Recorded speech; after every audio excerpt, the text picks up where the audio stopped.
Lahat ng mga vloggers na napakarami ng kanilang mga social media followers, sila man ay aktibo sa politika, ano pong papayo nyo sa kanila? Siguro po para po doon sa may mga nagpaplano po na gamitin po ang inyong mga digital platforms, ang inyong mga accounts para sa pangangampanya sa darating po na eleksyon, during campaign period.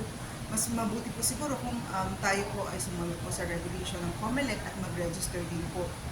Hindi man tayong official na campaign team, pero kung tayo po ay magsasagawa ng pangangampanya, hindi lang sa isang politician o isang kandidato, but sa iba't ibang kandidato, mag-register na lang po tayo para maiwasan po natin kung halimbawa yung magkaroon pa ng pag-take down ng ating mga accounts. Eh, sayang naman po yung ating pong binuild po na followers kung marami na po yan.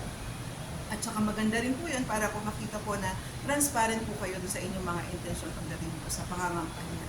At masama din po kayo kung ma-approve po yung registration nyo doon sa ating ipapublish po sa COMELEC website at sa official platforms din po ng COMELEC. So,